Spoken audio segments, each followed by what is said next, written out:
Thank you, everybody, for joining me in the weekly Kinggath podcast. I'm going to start doing intros like this. I know you guys have been listening to a lot of old recordings, but now we're starting to get into some fresh stuff. And today we have one of my favorite YouTubers, Mr. Gopher. How are you doing, sir? I'm doing great. Thank you very much. Thank you for taking the time. So we were talking before we started, and then we realized what we were talking about would have probably made interesting content to talk about. So you were saying that you currently edit all of your videos yourself, and that's got to be a lot of work because you put up a lot of content. Yeah, I mean, it's the Let's Plays, because I want to tell the story that I want to tell. And I want to decide which, there are bits that I look at and think, that's just totally boring. It doesn't add anything. I want to remove that. And if I were to try and hire someone to make those for me, I'd have to sort of almost teach them what it is I want. And I think I'd end up going through every single video with a fine-tooth comb and asking them to change things. And it would take longer than doing it myself. Possibly. I think you have to find, like I just hired Rick, who is doing the editing of my videos, and we just mesh real well. We have a lot of similar ideas, right. So I think, and he's already a YouTuber, so I think it's been an easy transition that way if he kind of knows what I want. So I think that would be probably key, is you got to find somebody who kind of gets you and you get along with, so that they could learn your style and pick up on that. And it's probably like that for anybody who uses an editor. Is eventually you just kind of you click, and you'll start to let go. For some content, I could imagine using it, though, for like my tutorials or, videos where I'm discussing certain aspects of, where I want Bethesda to take their games, etc. I could imagine someone listening to what I say and seeing the video footage of my tutorials and putting it together, because I'm not telling a story exactly there. I mean, I kind of am, but it's usually pretty obvious if you look at all my tutorial footage how I want it editing together. But and of course my mod showcases, which I don't do as much anymore for a couple of reasons. And the Let's Play stuff, though, that is really personal. And right. I honestly cannot imagine letting someone take an hour of my footage and put it together and me watching it and not wanting to tweak a couple of things. Just, because sometimes, for example, there's all sorts of things that people don't think about when you do live commentary, like the audio balance. So I might say something, or my phone might go, or something like that, or usually it doesn't because I'm using it on silent, but there might be some sound in the background, and I actually have a pad by the side of my desk, and I quickly do a time code without looking. And then when I'm editing it, I go back in and I try and remove the sounds. But sometimes I don't have the option to write it down, so I have to kind of remember it. So I don't think I would trust anyone, honestly, to catch everything. So I'd probably be more paranoid and spend more time checking the final product. Yeah, I think that's got to be hard for anybody who does that. Is eventually you got to just let go. I think I've gotten used to it working with the team of people on Sim Settlements. Is that there's just, I can't be micromanaging every little bit, and a lot of times I just I just trust you, just trust the artists on their stuff, yeah. and we go with it. So I think that's probably just one of those things you just learn over time, but. I will say, as I am now an advocate of using an editor, because working with Rick has been fantastic, and it's made. I do use and abuse several people. I mean, there's Quarico who deals with my website content, and more than anything, I just send things to her and say, if I release this, am I going too far? Am I, like occasionally if I do a rant video, I'll throw it to her, and she'll say something like, because I'll usually say, I've made this, but I'm not going to release it because honestly, I'm just going mental. And she'll watch it and she'll go, it's entertaining, but I think you're right, or something like that. So I use her as a way to make videos that I otherwise shouldn't or wouldn't want to release. So she's more of a kind of soundboard. So you're saying there are better. So you're saying there are better Gopher rants out there we could all be hearing. Oh no, there's just a video I just put together and I do this all the time. I make rants all the time, and I record them and I put them together, and then I listen to them back, and I'm like, yeah, that's not who I want to be. I mean, it's who I am kind of sometimes, but it's the side of me that I'm less proud of, and so. If I'm unsure, occasionally I'll ask her to check through and confirm if I'm... Actually, more often than not, when I check with her, she'll say, no, that's fine, release that. That one's fine. You stop worrying about it. So, but then there are loads of other people who run my forums, the Discord, the Minecraft server. There's so many people, moderators on streams that help me out, and they all do it for free, which is brilliant. So, I mean, you have no choice but to give a lot of control to a lot of other people because there's just too many things going on. But I think when it comes down to like the Let's Play videos, I don't think I could give up that control on those. Those are the stories I'm telling in a way that it's really quite personal. Yeah, so. but I think, and there's probably something there to why you're so successful with it. Because like your Skyrim series with what's the name of I can't think of the name of the character, Leonard. the cat guy, and Leonard and who's that the new NPC, that really amazing Skyrim NPC, Inigo. Oh my god, that's like the first Let's Play series of anyone's that I've watched from beginning to end. You really did a good job with that one. Thanks. Well, to be honest with you, though, I mean, like we've cracked jokes about it being the Let's Play Inigo, or Leonard being the NPC and Inigo being the true hero, because the mod author did such a good job on that character. It's amazing. I mean, it is stunning. People hyped that NPC, and I really did feel like people were hyping it a bit much because people were hyping it like it was the best thing ever, but they were kind of right. I'm amazed by what a good job that guy did. Yeah, I love finding those mods where they put in that much more effort than the original game developers, to where you're just like, wow, this is the experience I want going forward. Like, this is what they should be doing every time.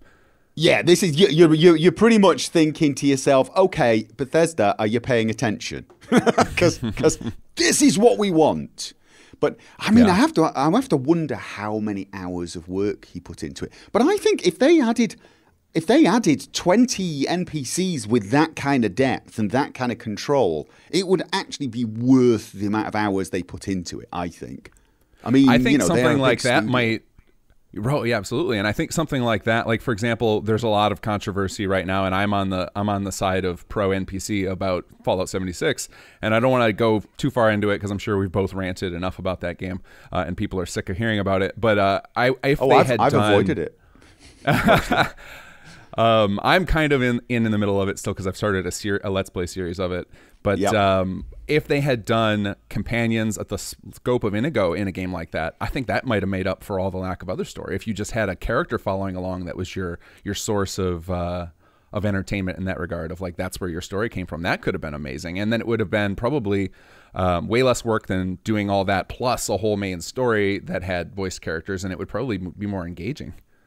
Well, I mean, I've always said one of the major strengths of Bethesda games is they let you tell your story. And Fallout 4 did a terrible job, in my opinion, of that. It really tried to force you along its story. But I feel like Fallout 76, they took that concept to an extreme where they broke it. There is no story that you don't tell. And the reason for it is, to tell a story, you need people to interact with. You basically need your story to be interacting with other people's stories. So although you can make your own story, you need other people to have a story. And the great thing about Inigo is he isn't just there to carry your stuff and provide some lines. You feel like there's a story there. You feel like there's a character that you're interacting with, and it helps you develop your own story. So, for example, Leonard, a big part of who Leonard is now is the relationship he's built up with Inigo, the way he's interacted with him. And I think that is really important, and Bethesda need to learn that again. Yeah, I think we just had a discussion last week on the team about what's gone wrong with the Bethesda game formula lately, and I thought one of the big things was that they've taken away the blank palette character to where you get to see how you would react to the different situations that unfold before you. And like Inigo provides some situations. He's got his own little backstory, and then his comments on what you're doing have some reflection to his own character and his own backstory, and that's really, really cool to see. Yeah. That guy, I mean, to be honest with you, I dread to think how many hours he put into that, considering it's a free thing, considering it's not something he's earned money from. He must have spent, I know. I mean, you know this from working on Sim Settlement, though. But I think with Sim Settlement, it's so instantly obvious how much work goes into it. I mean, it on the surface just looks like a staggering amount of work, which I know it is, just talking to you. But I think with things like Inigo, people just see a small character, and people often judge the amount of work something has sometimes by the size of the thing they're looking at. And so Inigo is just one guy with some lines. And even when you say, oh, it's got thousands of lines, you think, okay, how long would it take me to do thousands of lines of recording? But what you don't realize is how much work goes into writing the quests for the dialogue and testing it and getting it working correct. That side of things just daunts me. I've never done an NPC mod. I've never done a quest mod. But I know that side of things is daunting. And just, I can't even imagine how much testing that required. And people probably don't realize that looking at a mod like that. So I'm still just in awe of that. You know, when someone does something that goes so far beyond and makes it so polished that you have a hard time not believing it's been there since the start. Yeah, I'm guilty of that as well, of the looking at companions and just kind of brushing them off and not giving them a fair shot, because I think part of that is I personally don't usually find the companions in the base game very compelling. So then I'm like, well, how much could a mod author have done to improve on that? But it can be a lot, and that can have a substantial, like your Leonard playthrough is a good example of what a substantial impact it can have on how you play the game, of like that a good, well done companion character can make the game for you, can make your whole playthrough. Yeah, absolutely, definitely. And I really do hope Bethesda are paying attention to things like that. Although I have to tell you, I don't have much hope that they are. They do not. I've often had this horrible feeling that they don't pay that much attention to the modding community outside of the, shall we say, more obvious, or I'm going to use the word superficial, but I don't mean it insultingly, but superficial mods that change the way something looks, textures, perhaps things that overhaul a city to make it look more detailed. I get the feeling they don't look at some of the more involved and deep mods out there, like Inigo. Something that does require, for Inigo, you can't look at some screenshots and get a feeling for what Inigo is. Inigo requires you play the game, or at least watch someone play the game with him for a long period to truly appreciate it. So, yeah, I can actually give some confirmation to the contrary. Is that shortly after release Sim Settlement, somebody from Bethesda contacted me to say they were blown away by it, and that several people on the team were talking about the mod, and that blew me away, the fact that they had played it. I didn't even consider the fact that people at Bethesda would take the time to play through mods. And there's also if you remember, all the controversy that people thought that Real-Time Settler was stolen and put into Fallout 4. And right. Honestly, if that were the case, not only would it not shock me, but I would actually find that to be a positive thing. I would applaud that. But on the subject of your mod, no, it doesn't surprise me that they've seen your mod. The thing is, with your mod, you only actually need to spend about a minute and a half looking at it and watching a couple of videos to get a sense of how amazing it is. That's what I mean, is they can look at mods like yours and get a sense of how awesome it is pretty quickly. And I do think they notice mods like yours. But the follower mods, well, the reason I don't believe they've paid much attention to things like follower mods and stuff like that is I've not seen much sign of that sort of thing creeping into their games. So, for example, the settlement building in Fallout seems to be something they've picked up from watching a few mods, that have added something similar, and they thought, that's a great idea, let's add it. And I'm all for that. I applaud them. If they see a mod author do something and think, that's a brilliant idea, we're stealing it, a lot of people get offended. I'm not. I'm like, no, steal the good ideas. Right. Crying out loud, steal the good ideas. But I don't see them looking in depth sometimes to some of the mods that add real depth but are not obvious, like Inigo, like some of the interesting NPC videos, or the videos that change the behavior of the character. I'm not sure how aware they are of those sort of things. Yeah, and I think and that's what I was going to ask you about the mod series, and you brought it up briefly. Because I would wonder if I were them, I would be looking at those types of series to get ideas of like which mods should we be taking a look at, because then you've done the hard work for them of going in deep and checking out, you know, which mods are worthy of praise and attention. So you had mentioned that you stopped doing them for several reasons. Do you mind talking about that? Because I actually love those series. I miss that series from Gopher. Right. Okay. Well, for example, one of the big reasons I stopped with things like Skyrim was the fact that I got to a point where I felt I was not adding anything to the conversation. So, you know, I'd find another mod that does something similar to the mods that I've already covered, and it might be a great mod, but I feel like I've covered. Oh, it's another mod that adds a player home, and I felt like I was just going through the motions occasionally, trying to find mods, because honestly, I'd got to a point in my Skyrim playing where I'd got the mods I needed and got the mods I wanted. Whereas, you know, in the first year, 2 years, you're just constantly being bombarded with new things. So it's just, oh my God, look what I found. Here's this mod. And so what I tended to try and do then was focus on mods that I felt needed deeper coverage. So like Inigo. Inigo was a mod that made me want to make a video because, you know, I didn't think a quick 30-second showcase of Inigo would do it justice, and I wanted people to understand how amazing this mod was. And that actually gets back to the roots of how I started my series, which was not to just showcase mods, but rather sort of help you understand them, perhaps install them, get them working, and figure out if they were the right mods for you. Me covering the things like my Fallout series, the Fallout Mod Vault series, I was covering mods that were hilarious, and people were enjoying my coverage of things like the mobile comfy chair.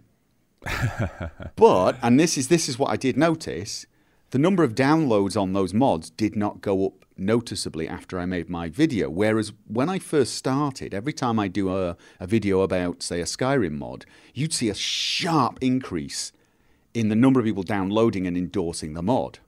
So I was having an effect on the modding community.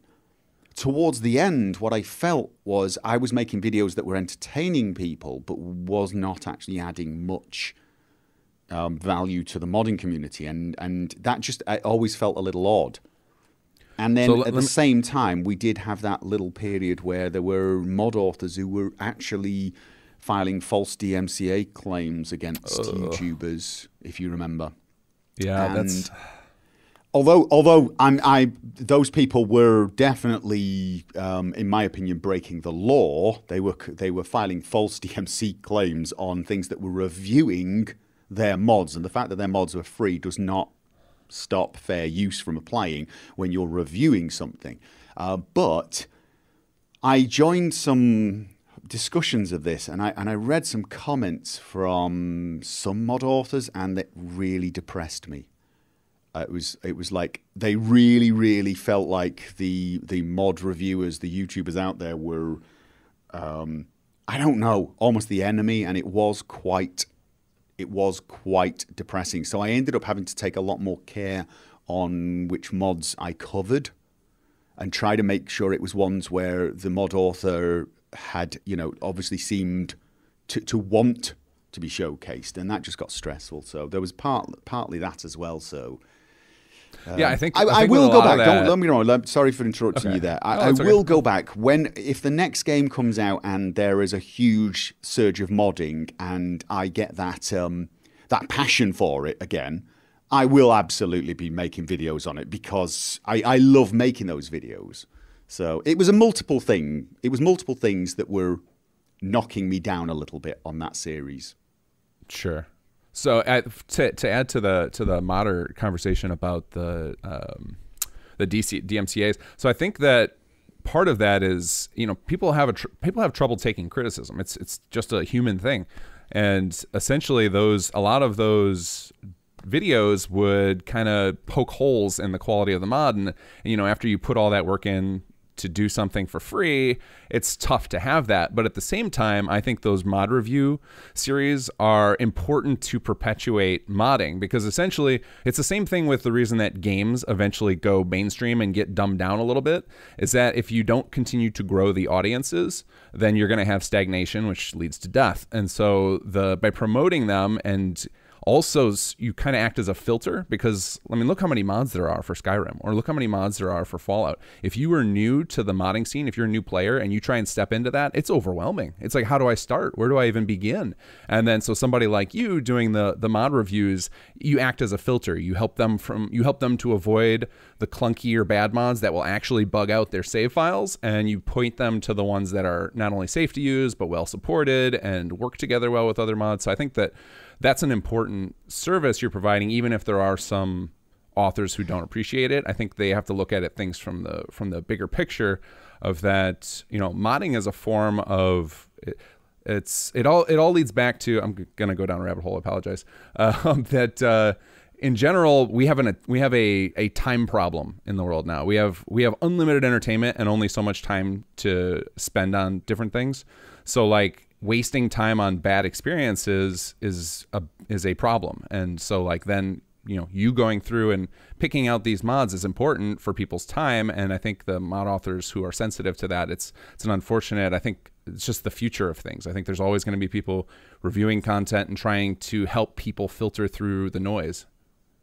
I guess, and honestly, I hear what you're saying, and I think if I still was really massively engaged, I mean, let's face it, Fallout 4 is the current game for Bethesda, and if I was still playing Fallout 4, if I was still really passionate about finding mods for it, I might still be making the videos. I mean, a big part of the Skyrim one was I just stopped playing the game, so covering mods for a game that I no longer really played, it would have been artificial. So you know, I need to have passion for something, because if I don't, I think people sense it. Oh yeah. If I'm just okay, here's 5 mods, and I've just picked the 5 best mods or 5 hot files. I think people sense it from me. I don't think I'm the sort of person who can pull off, one of those top 5 series. Right. I need to look at something and either think it's the best mod ever or think it's hilarious, and it needs to pull me. Otherwise, I don't think I can sort of sell it. And Fallout 4, unfortunately, lost me after a while. It just, because of its, I feel like it's got less replayability.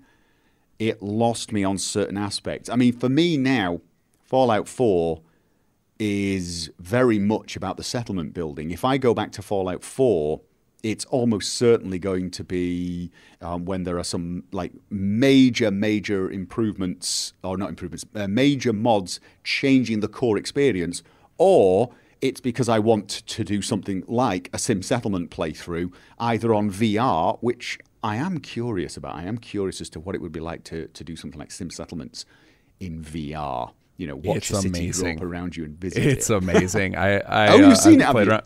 Oh yeah, I picked up a Vive as soon as they announced Fallout 4 was coming for it, and like seeing some stuff because I designed the original batch of buildings in Sim Settlements, and being able to walk around in those, it just blows my mind. And part of that is selfishness. I get to see my own thing be created, but the scale in VR or Fallout. I mean, you've tried Fallout 4 in VR, right? You've tried it? No, I tried it on a really early build, and it was okay. But I've played Skyrim on the Oculus, the final version, and yes, scale is the thing that stuns you the most. You walk into an area that, in the normal game, felt small, but in VR, even though you can see it looks the same, it feels bloody enormous. Yeah, things like you walk underneath an arch, and you'll think, "Wow, that's bigger than I thought." So yeah, I mean I think I'll probably do something like that at some point. So I'm probably going to engage with the Fallout 4 mods again, but it's almost certainly going to be mostly Sim Settlement and other things like that, unless there are some major mods that just totally, revamp the game's main quest to allow you to pretty much ignore it, or at least engage with because nothing against the main quest of Fallout 4, but it's kind of, once you've done it, there's a certain point it branches off, and I haven't seen the Minutemen ending and the Brotherhood ending, which I would like to see.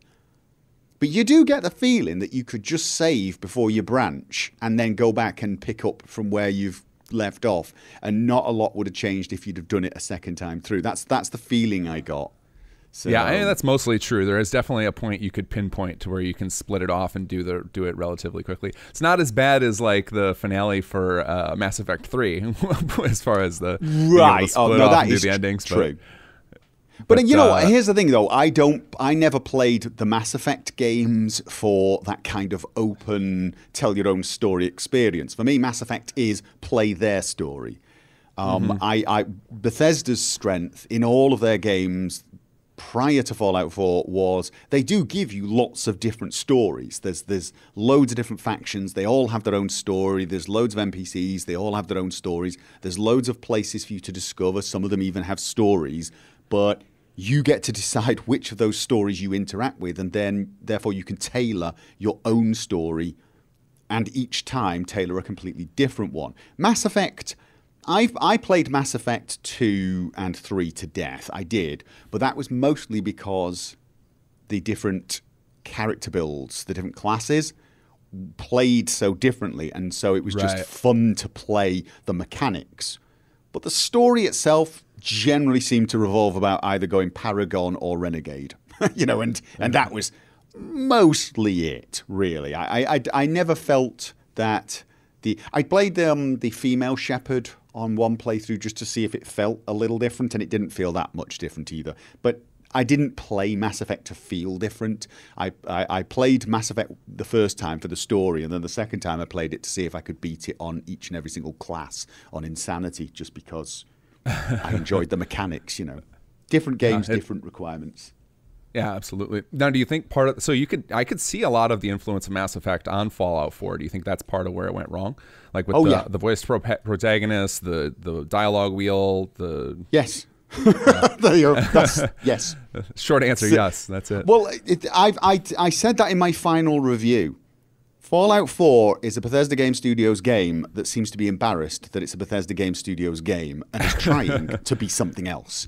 I use the BioWare example because it did look like they were trying to get like they'd heard people criticize and say, "Why can't you make your dialogue more emotional like BioWare?" And they tried, but it's not their area of expertise. It's not, you know. Then that's not what they're good at. So they were never going to be competing in that kind of arena. But also, I don't think that's what their fan base wants. I know some people like to complain about that. There's always going to be someone saying, why can't you make the combat more like Kingdom Come Deliverance or Dark Souls? But I don't think most Elder Scrolls fans want a combat system that's like Dark Souls or like Kingdom Come Deliverance. And I don't think they wanted a dialogue system that was like BioWare, even though we both know this. The negative voices complaining about something are the ones that seem to rise to the top. So the people complaining about the dialogue not being as good as Mass Effect or Dragon Age Origins, they're the ones that get heard. And which is why I keep trying to make videos where I focus on what I love about Bethesda games rather than saying, why don't you make your game more like Witcher? Why don't you make your games more like Morrowind? The games you made that we loved. Make your games more like the games that you made that we love. The funny thing about all of that, the thing you touched on with like the outrage culture thing of those are the people that get listened to, is that generally the people that are complaining about the stuff, they're probably not your players. They're probably the players that are not going to get obsessed and carry your brand. They're just random voices who are like, this is why I don't play your game. Like, I tried it. And right, yes. You need to change your game so it suits me. I probably won't play it, and I certainly won't play it more than once, but you should play. Yeah, and that's what they seem to have done with Fallout 4. And honestly, I think that was a mistake. People say they were trying to chase this larger mainstream audience, but I reject that out of hand, because in 2015 at the E3, they had an audience that dwarfed everybody's. They had a lot of eyes on them, and that audience was not an audience that had been built up from trying to make BioWare games or trying to make a mainstream experience. That was an audience built up making things like Skyrim, Oblivion, Fallout 3, Morrowind, and Fallout New Vegas. We have to bring that one in. There were people there because of Fallout New Vegas. That audience was enormous because of the previous games, not because of Fallout 4. So that's the audience they should have been catering for in Fallout 4. And in my opinion, that's the audience they should have been catering for in their next game. Fallout 76, I don't really have a lot to say on the subject that's not been said a gazillion times. But it's just not aimed at their core audience. See, that's what's funny about 76 to me is the so I'm trying to take the approach you just mentioned with 76 of trying not to add to the fire and instead kind of talk constructively. So like my whole web series is about, what could we mod in to make this experience different? What could Bethesda change to get to recover some of the issues with it and like be constructive about it? But one of the things that's funny about it is, so I tend to agree with you on Fallout 4 that the main story kind of fell flat and they took away a lot of that player control. But really, it's not a whole lot different than Fallout 3 or Skyrim in that regard, of that there's a main story that pretty much follows a set path, and then you have all these side stories to go from. But I think ultimately, despite all that, the core strength that Bethesda has is they're really good at making interesting gameplay systems and giving players a lot of freedom. And a good world. But I want to interrupt you about the whole Fallout 4 and Fallout 3 thing being similar. Sure. The thing is with Fallout 3, you can leave the vault and just say, sod dad, I'm not looking for him, and then just wander out and do everything. And you can re-engage with the main quest later on, not even deliberately. If you do that in Fallout 4, half the factions are locked off from you, and there's so many things that just are constantly in your face with the main quest. Whereas with Fallout 3, you pretty much could leave the same way as you did in Oblivion. Now, there wasn't as much to do, I will admit. And, Fallout 3, a lot of it, now, my love for it is in its complete state with all the different DLC, but I still felt Fallout gave me some freedom to just wander around and do my own thing. That Fallout 4, I know in some ways it did, but it never felt like it. It never really felt like I could just ignore the main quest and still experience most of what the game had to offer. At some point, if you want vertibirds, if you want to see an awful lot of the content, you need to engage with the main quest, and I didn't like that. Yes, yeah, and I think that to me that was good in spirit. What they were trying to do there is they were trying to make all of the side quests feel interconnected and related. So there's definitely some stuff that's just straight up gated. Like the Brotherhood doesn't show up until you go rescue Nick. Like there's certain things like that. Yep. And so one of the problems I always had with Skyrim is I felt like the main quest was completely cut off from the rest of the game, and that you could just do it without it affecting anything. And then they tried to take the opposite approach with Fallout 4, and that didn't work either. So I don't know what the best route to go is. Maybe I still think the Skyrim approach was the best. Every single Elder Scrolls game's done the same thing. The main quest has, well, actually, I don't even remember Daggerfall, but Morrowind and Oblivion both did that as well. I mean, in Oblivion, I don't think I've ever left the prison and then gone off to see Martin. Usually by the time I go and see Martin in Oblivion, I turn up in full Daedric armor and glowing with so much magic. I should be able to plug the bloody Oblivion gates myself. But you know what I mean? That's exactly how I play their games. Is I do every single side quest, and basically when I'm ready to approach the main quest, it means I'm done with my character. It's like, all right, let's wrap this up.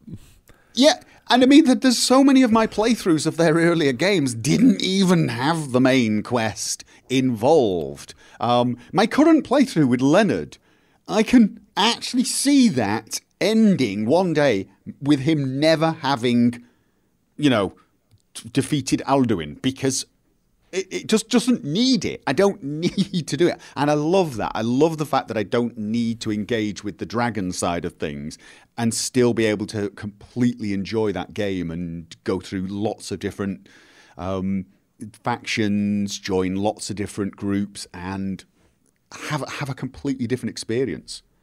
Right. I mean, I guess they locked the shouting through part of the main quest. You would have to at least go do that much to get that part unlocked. Well, I mean, the thing is with that is I don't even mind not having shouting. I've done a couple of playthroughs where I didn't have shouting. Steve didn't have shouting in the first chapter because I didn't do the initial dragon fight for Whiterun, and I didn't suffer for it. And Leonard is going into chapter 3, and he hasn't learned to shout, and I don't think it suffers from it. The shouting mechanic was a really interesting one, and I really did enjoy it, but I don't even feel you lose much by, saying, I'm not going to do it. But you could also do a little bit, get to the Greybeards. The Greybeards give you the knowledge of shouting and whatever. And then you can wander around collecting all the words, and you can fight dragons if you want, but totally ignore the actual quest. You don't have to do it, or you can leave the quest all the way to the end, and nothing's locked off. You can still do the Civil War. You can still join the mages. You can join the thieves. You can wander off to Solstheim. Nothing is locked. One of the things I didn't realise is Solstheim itself is not even locked off. I always assumed you needed to at least get the cultists attacking you to start Solstheim. Yeah, I would think you would need, because they all refer to you as the Dragonborn there? Yes, you need to be I don't know whether they do refer to you as the Dragonborn. I've not played it. Without knowing I'm the Dragonborn, because I've never gone there without at least unlocking the first shout.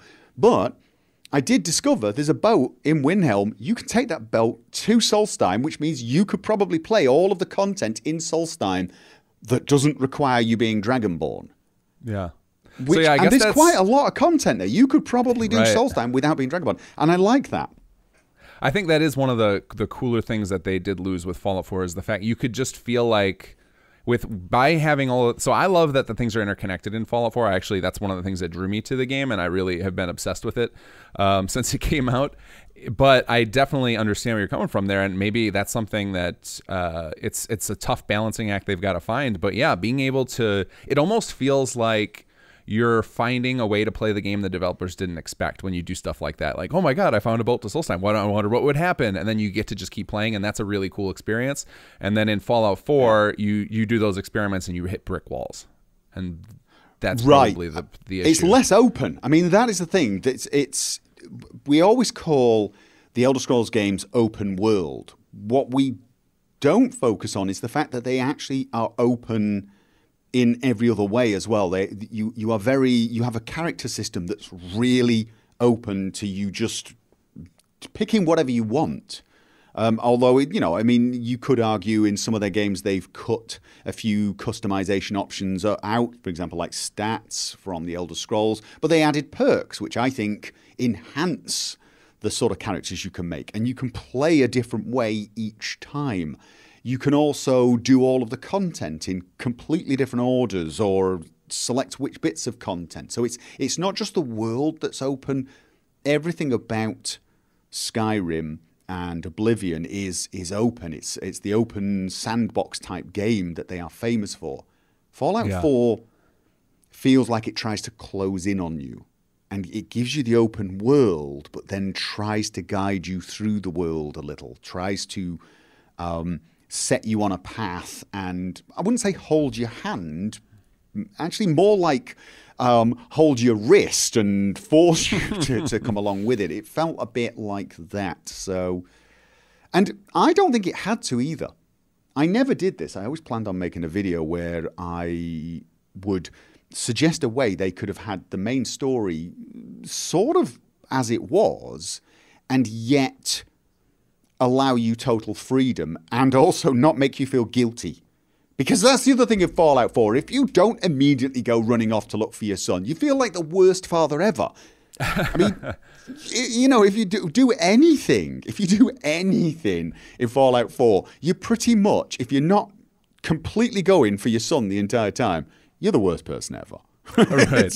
It's not even an argument. I'm going to stay here for the next 4.5 weeks building this settlement up. Let my son wander off all by himself.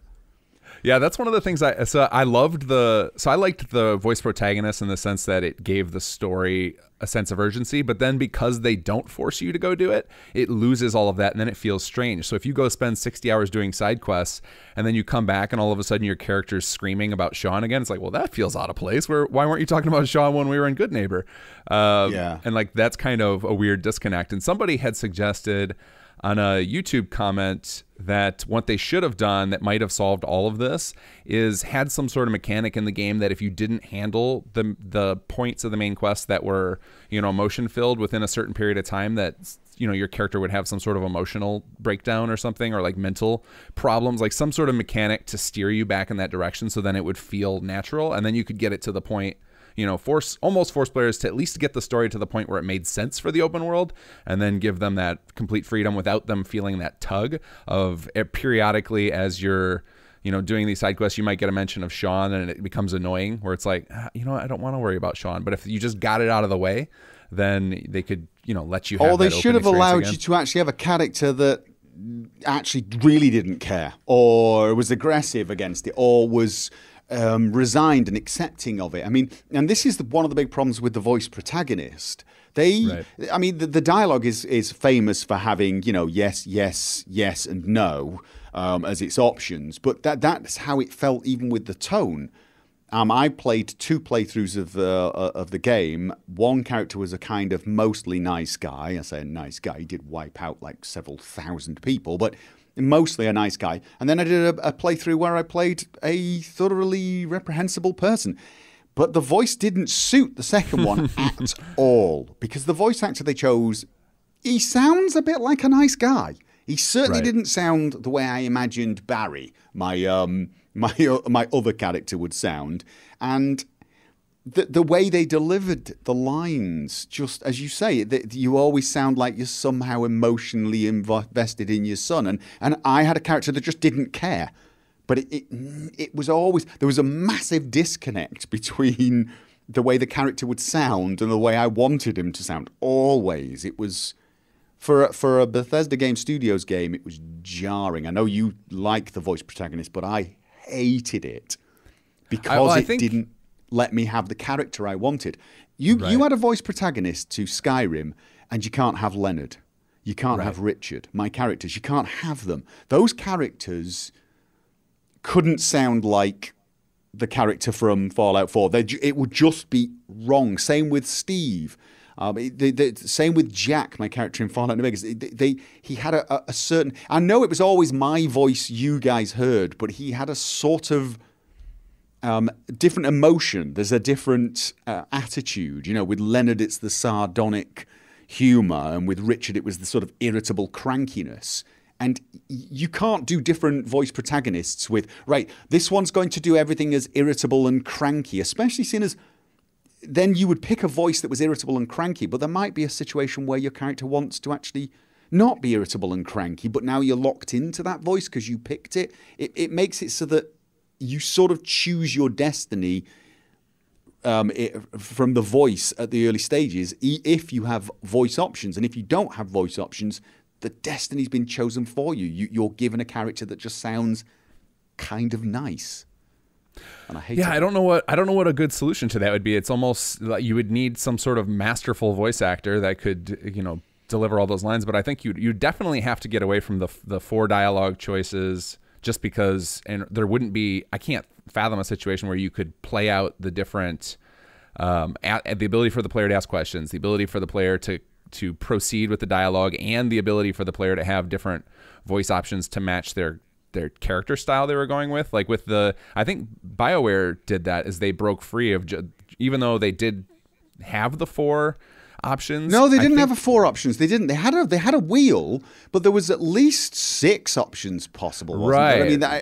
I mean, they often did the Paragon Renegade where like extra options that would come out. But, here's the thing. I don't see the need for 4 or 6. I don't understand the need for a wheel. Everyone says it's for controllers, right? Because controllers have got the D-pads and whatever. D-pads can do lists. D-pads have got up and down. I don't understand why, for example, the Fallout New Vegas or Skyrim list of options that you scroll up and down using the up and down, that works with the controller. That's how they did it in The Witcher. You know, just up and down. And again, yeah, 4 options. Why? Sometimes a conversation has 2 reasonable options. Sometimes it has 10 options. Don't lock yourself in, because then it forces you to come up with some arbitrary, like they did, what was it? Sarcastic. Sarcastic, positive, negative question were basically the way they did everything. That was horrible. That was. I described it once to someone that my Frank character was a number 4 playthrough. I think it was like that. In that I always picked the 4th option, because that was the one that was appropriate to his character. Number 4. He was a number 4 character or something like that. It's just. I hate that. I think the reason they did that, to me, what it looks like to me, is from a UI perspective, it's they know there's a certain number of players out there who like FPSs, who don't want to do the character stuff, but they have no choice. In order to proceed through the game, you have to. So this lets them just spam the A button to get through, and as long as you do that, all the choices line up to positively progress the quest. Like every time, this is something like that's set up in the creation kit level. Everything that precedes the quest is always bound to a certain key.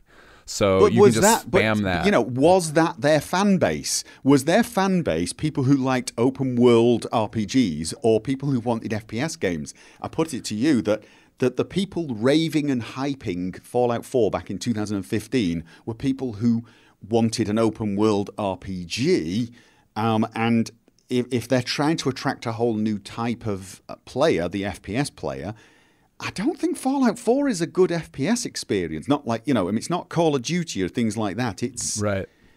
I think they seem to be aiming at a new audience, forgetting that means they're probably going to lose their old audience, or at least they're going to lose a lot of their old audience. And their old audience was bloody enormous. It's not like they were a niche company. It's not like Skyrim sold a few thousand copies. It's one of the biggest selling games out there. Skyrim was an open world RPG. Now, people criticize it for losing some of its RPG-ness, and, you know, there are arguments both ways, but it was still a massively popular game. How can you look at Skyrim and think, you know what, that's not successful enough, we need to make something more mainstream? Like, Skyrim, it's almost the definition of mainstream now, isn't it? Right, it's one of the most popular games ever. But see, here's a problem. So I agree with you on all that. I think that that Fallout 4, like, they missed the mark. They thought they didn't realize that they don't know what their own strengths are. I don't think they recognize what the best parts of their game are. And you know, you always want to try and advance your own craft as well. So there's some of that going on, of like, they probably are like, oh, you know what, we're an RPG. We loved BioWare's games. Let's try and steal some of the cool elements from that. I'm hopeful that some of the interviews that Todd has said is that they were glad they tried the voice protagonist, but it didn't work out how they planned. Hopefully they learned. That means they learned from it. That did give me hope, but that was before Fallout 76. Now, I'm not one of these people who looks at Fallout 76 and thinks, oh, this means they've lost the plot completely. But it does. It's another worrying sign that they're not focusing on, and this is dead selfish, but they're not focusing on people like me. And it's dead selfish, but I'm a gamer. I want to buy games that are made for me, right? I mean, that's what I'm looking for. Well, and if they don't continue to deliver them, then other companies will step in and do so, and that's why I think everybody is fanboying hard over CD Projekt Red after Witcher 3, because it's like, oh, like this, they did it right. They nailed that combination of a structured story combined with a lot of freedom of choice, and like and Witcher 3, I have said Witcher 3 gets my vote for best game ever, but I keep saying this to everyone, I don't want the Elder Scrolls 6 to be just like The Witcher. I don't. I want the Elder Scrolls 6 to be just like an Elder Scrolls game. Sure. And some people like get baffled by that, but I don't want every game I play to be the same. The Witcher was an incredible experience, and I loved it, and I think it's the best game I've ever played. But Skyrim is probably the game I've played the most. Right. So I love Skyrim as well. I want both. I don't always want, you know, sometimes I like beer, sometimes I like whiskey. That there are different moods, different days. I can't believe I went there with that analogy. That's a bad sign, isn't it? That's fair. Beer. Skyrim is whiskey. Okay. So I would have thought the other way around. Skyrim is beer. Witcher was a fine whiskey. Fair enough. So different. Then we each have different tastes in what we're willing to consume more of.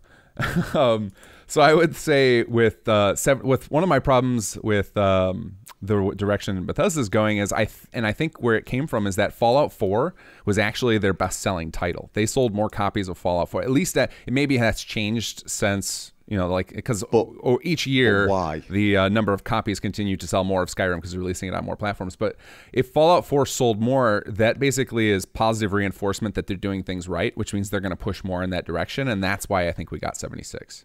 Maybe, but and I said this right at the start when Fallout 4 had just come out, and everyone's going, "Well, look how well it sold! It pre-order sales were off the charts," and I'm like, "Yeah, but nobody pre-ordered Fallout 4 based upon how much they enjoyed Fallout 4. They pre-ordered Fallout 4, and it sold all those copies in the first couple of weeks." Because of the reputation they'd built up over the previous games. Now, I always said, we're not going to know what Fallout 4 did for their games until they release their next game and we see if sales are up or down. And I could now go, see, Fallout 76 didn't sell as well, therefore I was right. But I'm going to acknowledge that Fallout 76 didn't sell as well because it was just a completely different game to the one the fans were expecting. So...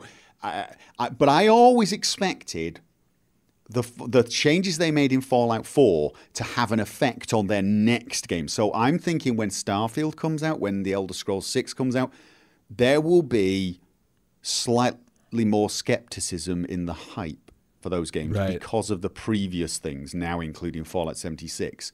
Fallout 4 rode a wave of positivity from Skyrim, previous Elder Scrolls, Fallout 3, and I'm going to keep saying this, Fallout New Vegas. I really, really thought they would learn some lessons from Fallout New Vegas, and I'm very disappointed that they didn't. But Fallout 4 fans were all in the audience at E3 going mental because of all those previous games, and people pre-ordered because of all those previous games. Fallout 4, with a franchise like this, the success you get with each game is not an indication purely of how well that game was received by the critics, but rather how much positive goodwill you have developed over the years. I mean, let's face it, Cyberpunk is going to sell well. We know it's going to sell well. Right. Even though we don't know anything about what the game is. We've seen footage, but we don't know if it's going to be a good game, but it's going to sell so many copies is unreal. Why? Because of the previous games. So if we might get Cyberpunk and realize they've actually taken it in a direction we don't like, but it will have sold more than Witcher 3. That doesn't necessarily mean the direction they took it was the right one. I'm not actually saying I think that's going to happen. I have quite a lot of faith in CD Projekt Red, although I am biased. Yeah, so I would say... Oh, sorry about that. I'm going to kill my phone. I forgot to turn the volume off. I would say that that's definitely true, and that's how people should be looking at it. Is whenever a game sells well, is never look at that current game, look at the previous game, and that's where you should be drawing inspiration from. But I would think that the developers are generally not looking at. I mean, there are some developers out there, EA, who look at the success of games financially to decide where to push their studio developing. But I think, for the most part, I would say the developers themselves, the creative people, are going to look at the gameplay they liked and try to emulate that, as opposed to trying to find the magical formula to make money. But I would also think that I can feel this happening at Bethesda, that I think they have a strong memory for their own pains. They went close to bankruptcy. And that's probably constantly in the back of their minds, that they're trying to never let themselves be a failed company again, and so they are making things way more on a business decision, just with that mental scar of we almost died last time. We have to be stricter about budgets. We have to get games launched on time. We can't let ourselves do what we used to, because that almost killed us. And they haven't changed their staff. Most people at Bethesda are lifers. It's one of those, they have a very small turnaround on their employees. But a big part of making your business secure is making sure your customer is there to buy your product. And this is something I've seen a lot of companies fail at. They don't understand that goodwill is a resource. They don't seem to treat it when they're coming up with their budget, when they're coming up with their business plan. They don't understand that goodwill is a bloody resource. It's a money-making resource. Goodwill will sell your games. It will bring people back to buy more of your games, to buy the DLC, to buy the merchandise, to buy the special editions. Goodwill is so much more important than even the critical reviews. You look at the goodwill The Witcher 3 generated, and that in some ways is almost more important than the initial sales, because that goodwill is long-term sales for their games. It's something that they just don't seem to focus on. Corporate, heads just look at the absolute sale figures and leave it at that. And I think it's almost like short-term thinking. Yeah. We made a lot of money on that game. That game was perfect. The fact that everyone hates us now doesn't matter. Well, it does, because your next game's not going to do as well. So, and one thing I did want to point out is, I know I'm sort of having a go a little bit about the changes they've made. I'm not actually against trying new things and having changes. We've already talked about the fact that Fallout 4 and Skyrim VR are pretty incredible. This was something that they tried. It was a bit of an experiment. And a lot of people were like, oh, stop it. VR's a gimmick. It's never going to take off. And they stuck with it. And to my surprise, it was unbelievably successful. I thought it was going to be a tourist thing. You just go in and visit some places to see how it looks in VR. But I've actually played Skyrim in VR, and it is a playable experience. And it's a ton of fun. And it's pretty damned incredible.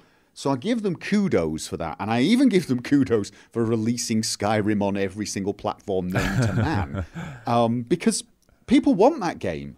And I like Skyrim Special Edition. It's nice and stable. And, so I don't mind them trying new things.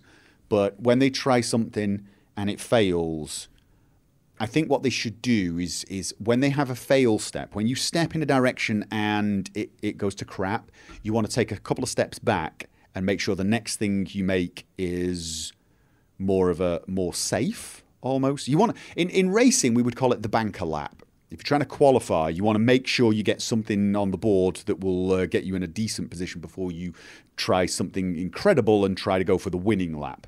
And that's at the moment they're lacking the banker lap, and I think they need to go back now, stop trying things that are new, and go with something old. I think part of that's probably it's tough to identify. It's kind of like the sophomore slump thing. Like a lot of people will have a success for their first go and then fail the second go, because it's very hard to identify, what your own strengths are. And so like, it's almost like they need to find they've got to take a step back and reanalyze things. So I love Fallout 4, but I agree with you on most of these points you're making. The thing with Fallout 4 and why I'm obsessed with it is that they made enough improvements to some of the core experiences that were poor in Fallout 3 and New Vegas. For example, the shooting mechanics are miles better in Fallout 4. Yeah. So there are a lot of systems they quick improved. Loot and the interface, and it was so much more stable than their previous games. I mean, Fallout 4 crashed about twice for me in 200 hours, something like that, which is unheard of for their games. They made tons of improvements. Don't get me wrong, when I know I sound like I'm dropping on Fallout 4, I still think it was a good game. I actually enjoyed it. It doesn't have that special place in my heart that Skyrim, Oblivion, Fallout New Vegas do. It lacks that special place in my heart. This is what you're talking about, how important goodwill is, though. The fact that there are a lot of us out there who are willing to debate this to death and talk about it in such detail, because we want to get to the core of it. We want to discover what is the heart of these games and why do we love it so much, and that we can then hopefully get that information back to the creators so that they can take it to heart. And obviously it's it's whatever direction they're going to go with their next games. They've probably already decided, because it's a 3 to 5 year cycle to get one of these games out. So we can only hope that the decisions that they push toward with 76 aren't influenced too much, because I think with 76 not only were they trying to go multiplayer, but they were trying to capitalize on what I think we all believe is their big strength, which is making systems. So they're like, all right, let's strip everything out but the systems, because people complain about our writing, people complain about our character development, but they always love our systems. And even Todd Howard mentioned this in his presentation at 76, was like, we wanted to see what would happen if we did this, and we know you guys have the best memories from when our systems collide, so we went all in on systems.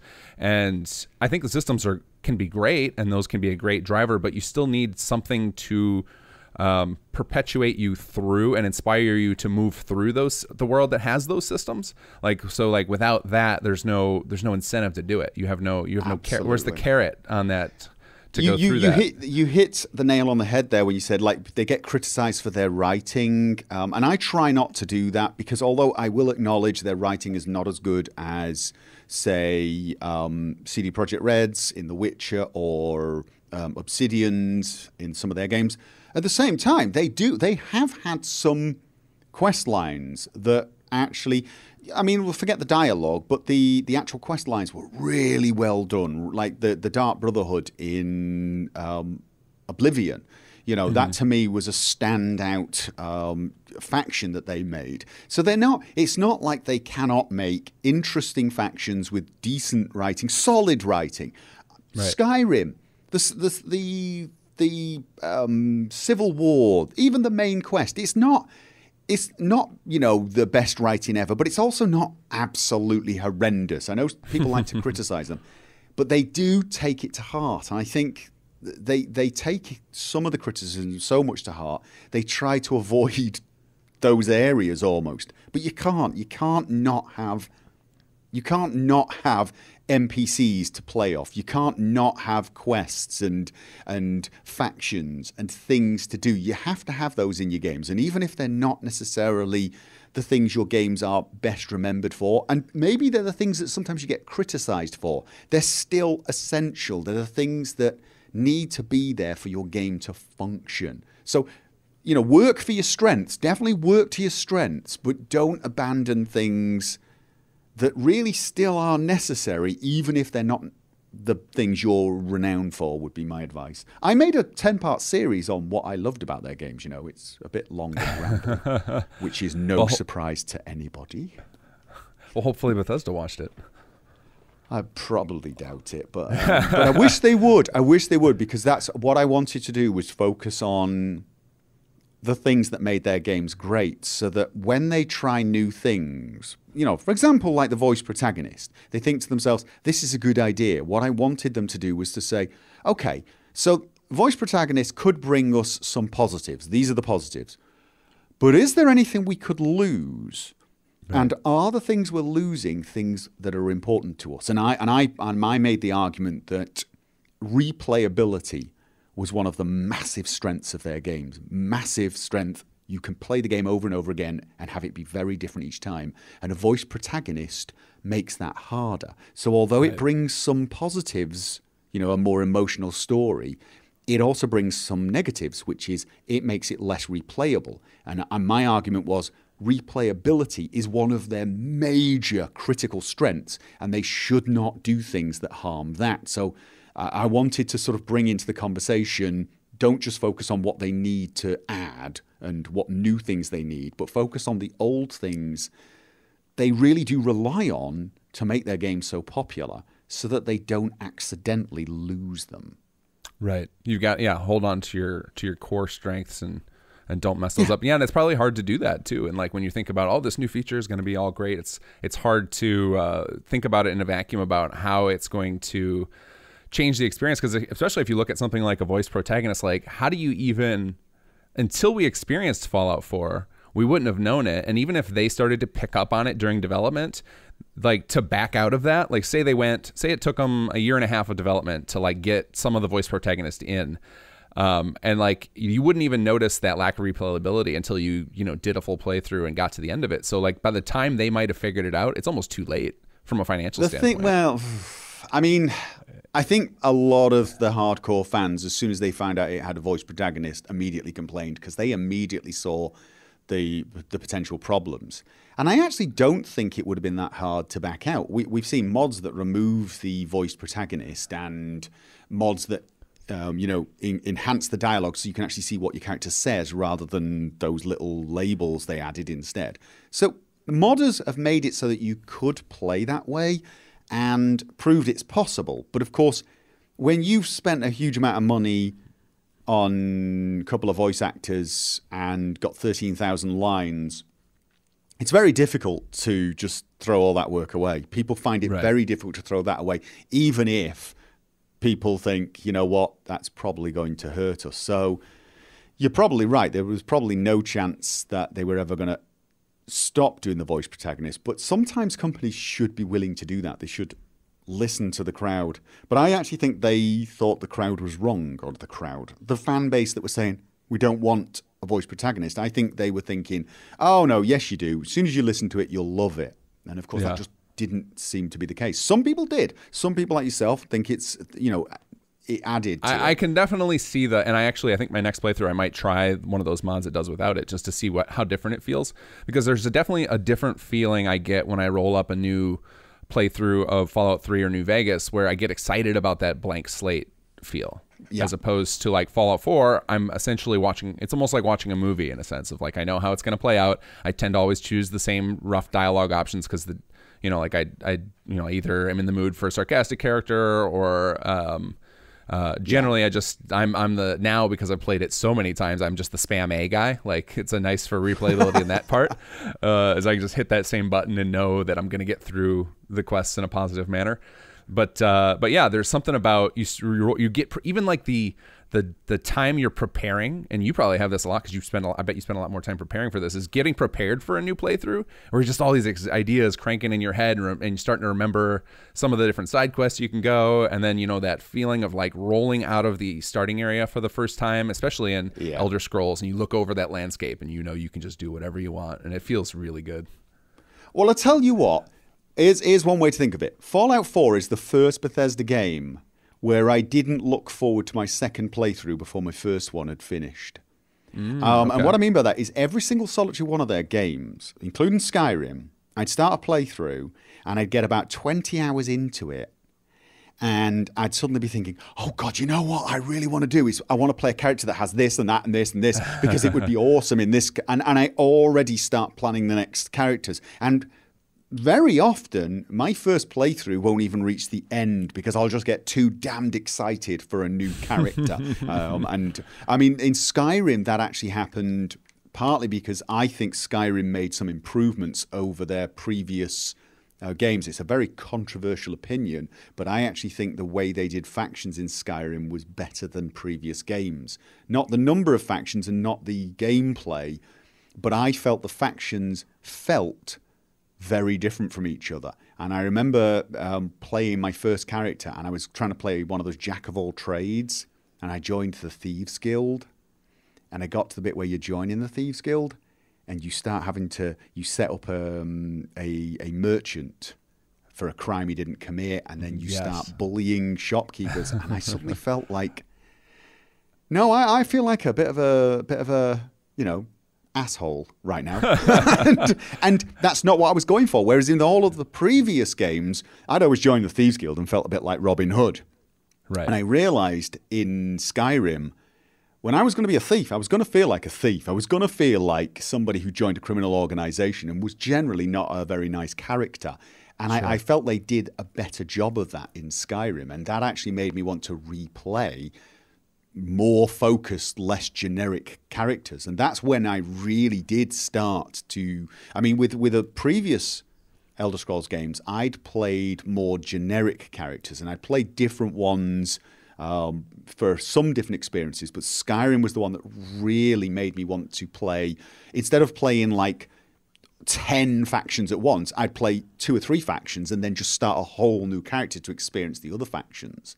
So I actually think they actually went in the right step to make the game slightly more replayable by giving some nice character differences between the factions themselves. I just wish they'd had a damn sight more factions and the gameplay had been better in the factions. That's a whole different subject. I love what they did with Skyrim as well. I think the improvements, the improvements to the interface and like some of the mechanics of smoothing out, like for example, the difference between using a bow in Oblivion versus Skyrim, it's night and day. Like if you go back and try and shoot a bow in Oblivion, it's like, oh, how did they get away with this? So like certain mechanics or melee combat in Morrowind. Did you play Morrowind? Morrowind, yeah, that was like my first big RPG. I just can't remember. I have only fond memories of it because that was like in high school. You do. I played it on like Xbox, and all I remember about that is how blown away I was by that a game like that existed. So I don't remember any of the negatives of that game. In Morrowind, when you hit with a sword, if you saw the hit, it didn't mean you'd hit. You had a percentage chance of hitting. So you'd stand there hitting a rat with a sword, and you'd see the sword hitting the rat, but nothing would happen until you actually got a successful dice roll. Whereas they changed it for Oblivion to make the skill you had increase the damage. So if you hit with the sword, you always hit with the sword. And it definitely worked better in Oblivion. So, yeah, I mean, there were mechanical. People always look back on Morrowind and think what a great game it was. But as you said yourself, there's a little bit of the old nostalgia glasses. They did make some improvements. They also they lost some things sometimes as well. It's definitely true. I mean, I do miss making my own spells. Oh yeah, that was so much fun. Although I broke the game at the same so time, hard for myself doing that. I do acknowledge that making your own spells did make things a little more complicated to balance. So you know, I'm not unaware of why they did it. I just I miss having the spells I've made myself and named. And that's one of the things where I think mods are so powerful. And one of the other things that's one of the things I think Bethesda is doing phenomenally is encouraging the modding scene. So like by putting the mods on Xbox, unfortunately they didn't get them fully onto PlayStation, but they're encouraging more people to engage with them. And I think one of the things, so people talk about a lot about Bethesda waits for modders to fix their game. And while that's true in some sense that like there are a lot of those unofficial patches, and you read through some of that and you're like, why couldn't Bethesda just take this? Just have a guy whose job is to watch for the patch and then just put out patches in the official game. Someone's already doing the research for you. All you got to do is follow suit. But but outside why can't of that, they just take the good mods and bloody incorporate them? Especially stuff like that, the bug fixes, I think are always funny. So it's like that would have taken, like I know the creation kit, that would have taken somebody 30 seconds to do. But the real thing I want to get at with that, with the modding scene is sometimes you have to make decisions in your games that are going to, because you have to make decisions like as a developer. You can't just leave stuff waffled. You have to choose, like what I've kind of chosen the middle ground is that when I have to make a decision about how a gameplay mechanic should go, I tend to give an option to switch it to a different way. And that's what mods provide to the Bethesda games, is they can pick a direction that they think the majority of players will offer, and then mods can allow people to tweak it. So for example, you mentioned that, you know, Bethesda fans probably don't want Kingdom Come Deliverance or Dark Souls combat, but there are probably a large number of people who do. And so like offering those systems as an option, I think, is where mods come in as a super strength, is that people can tweak the game to their liking in slight amounts. Obviously, there are certain things we can't do. Like the game engine does not have the depth to handle combat like those other games, but being able to allow players, quite a lot can be done. I mean, people do make some amazing mods. Right, and I think that's one of the strengths of Bethesda games, and why I'm not, even though they, you know, I think 76 was a bit of a slip. I still think that there's no other game company who is pro mod like Bethesda is. Like there's in the same way. No, I totally agree, and I'm with you on that. The bringing mods to console, I think, again, was another one of those experiments, trying something new that was a major plus for them. I think that was a brilliant idea because, of course, modding is one of the major strengths. Now, somebody actually in one of my videos commented, said, but I think the number of people who use mods is actually quite low. And first of all, I don't actually think it's as low as people think. I think on the PC, if you find people playing Skyrim on the PC at the moment, most of them have probably got a couple of mods. Yeah. But I said it's not even about whether or not everyone uses mods, but rather the fact that mods keep their games relevant for years and years and years. Skyrim could be re-released on new consoles because Skyrim was still a thing. If Skyrim had come out in 2011 and then disappeared from the public eye, and then they'd released it again in 2016, people would have been a bit like, What? Yeah. Yeah, but they weren't, and especially seeing as they actually released it on console and said, "Hey, it's gonna have mods," and that I think was a great thing. I'm sort of hoping Bethesda realised that their games being moddable is a major strength, and that they are actually benefiting from it monetarily. Because I know a lot of people say, well, they're going to find a way to try and monetize modding. They have to, or why would they not? And my argument has always been they already are monetizing modding. It's Right. one of the strengths of the game. It's one of the reasons people buy their games. It's kind of like a good story is one of the strengths. You know, people don't release a game like The Witcher and go, you know what? People are really enjoying the story in this game. We should find a way to monetize the story. You already have. It's part of the game. Modding is part of the game for them. And so I mean, obviously that is an issue because they have had a few things along the lines of the paid mods or the Creation Club, and now they've moved into the live services with the Atom Market, which, you know, when you look at the content they're giving out there, there's a remarkable similarity between stuff from the Creation Club and the sort of stuff they were initially adding to the paid mods on Steam. And there is this feeling amongst the community, and I think there's some truth to it, that they have been trying to find ways to benefit from modding beyond the fact that it makes their games sell more. And I wish they'd just realised that the games do sell more because of modding. Yeah, absolutely. Be glad of that. Well, I think I think that harks back to your point about how important goodwill is that, so one of the things, one of the weird, I want to almost say paradoxes with the modding stuff is that the people who play with mods tend to purchase fewer games because they don't need to. They can stick around with the same game. So in one sense, you would think, oh, well, that's going to detract from their sales. But I think what it actually does is detracts from sales of other game companies' games. Yeah. I have purchased, since my obsession with Fallout 4, I think I've purchased maybe 4 games. In that same period, if I'm not addicted to a game and I'm not totally obsessed with one, I will purchase a new game every month and I will hop between them. So instead, I'm becoming a Bethesda loyalist, and all of my money is going to their games because of modding. And like I never thought of that. And of course, then when their next game comes out, you're primed and ready to just buy that. So they're keeping you as a sort of almost like not just a loyal customer, but almost like a captive. Right, I'm a customer. captive audience. They keep I'm you an with one exclusive game until customer. they're ready to sell the next to you. Right, exactly, and I think that's one of the strengths, and they're going to lose a lot of that after, you know, a lot of people. There were a lot of people who were disappointed with Fallout 4, and more so, obviously, way more with 76. Is that they're going to start chipping into that goodwill, and they're going to lose some of that.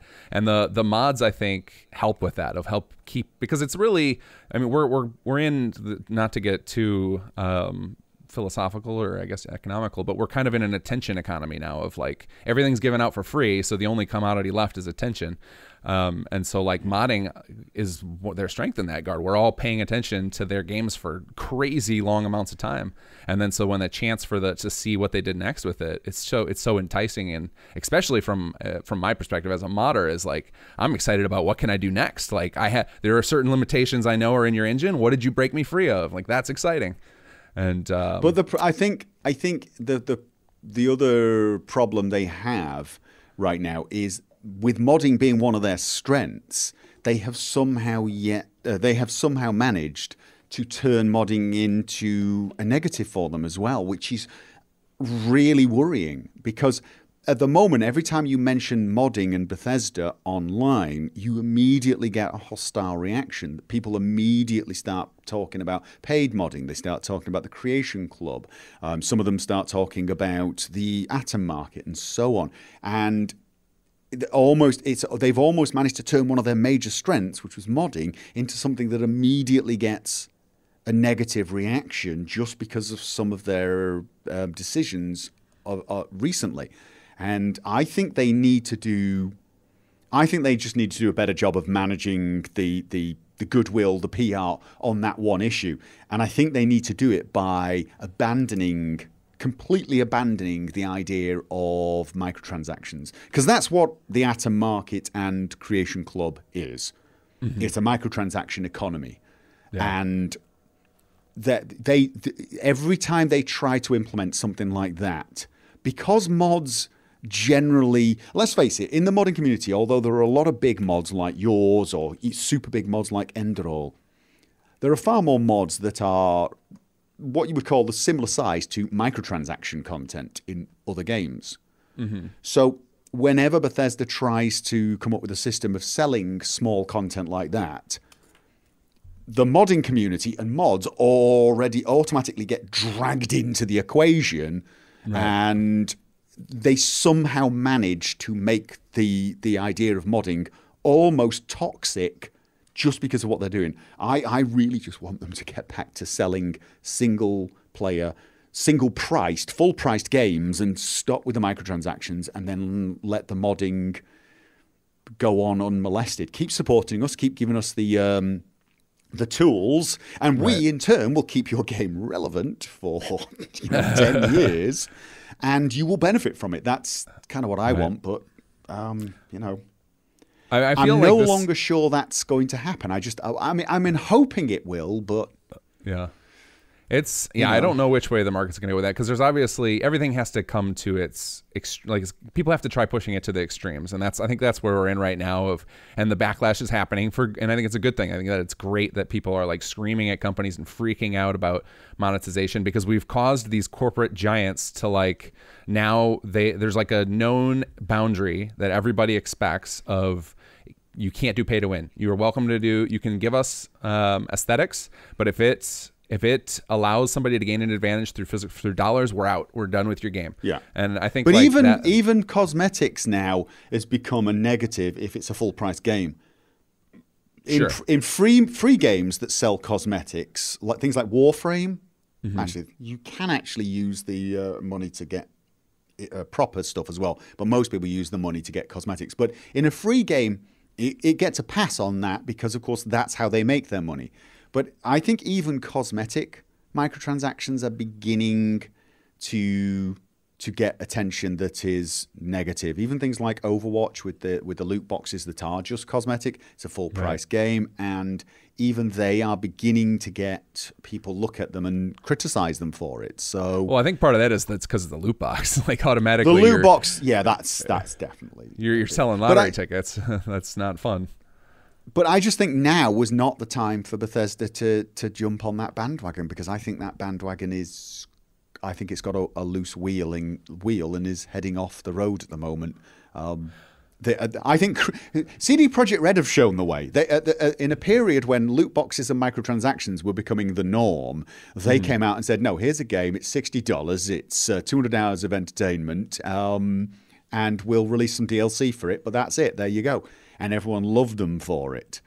And that should have set the tone for future companies who were thinking of jumping on the live services.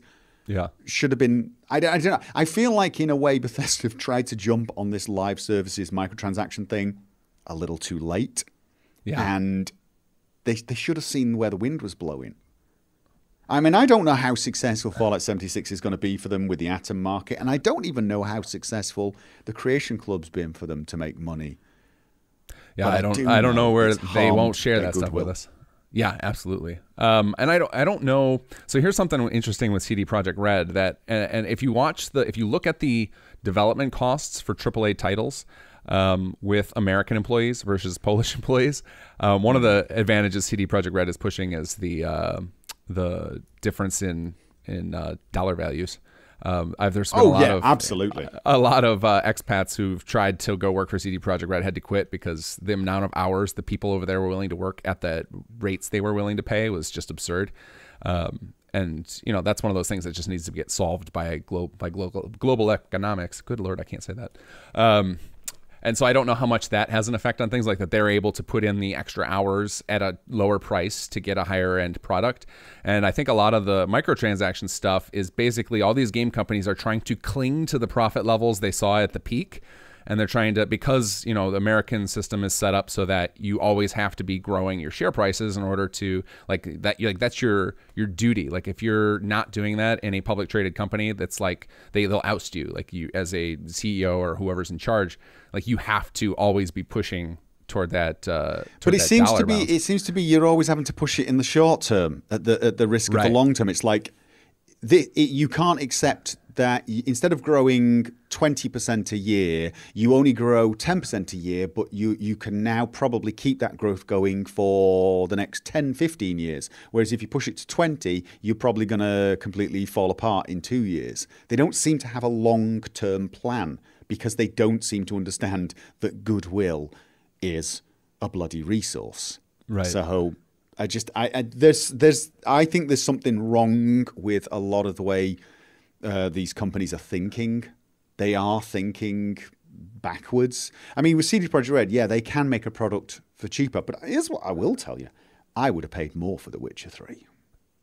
I feel that. I feel like that about most RPGs. I'm like, you guys could get away with doubling the price of your games, and I'd probably still pay it just because of the amount of hours I get out of them versus the average title I buy. Yeah, I mean, we do actually have in the gaming industry a pricing model that's a little arbitrary. It's kind of similar to the sort of movies and music. It's like a movie is going to cost this amount and it can range for this. But then movies have almost always been between about an hour and a half and 2.5 hours. So the fact that they're all the similar price kind of makes some sort of sense. But you can have games that give you 8 hours of play and then another game that gives you 10,000 hours of play, and yet they cost the same. Right. Of course, quality of play is different as well, but you know, if you get a game that gives you 8 hours of mediocre gameplay, should it cost as much as a game that, for example, Witcher 3, which I think, I don't know, 150, 200 hours in a single playthrough? Wow. Of what is some of the most top quality gameplay experience I've ever had.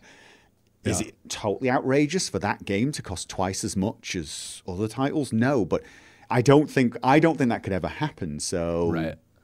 You know, well, I mean, I understand that the business. Go on.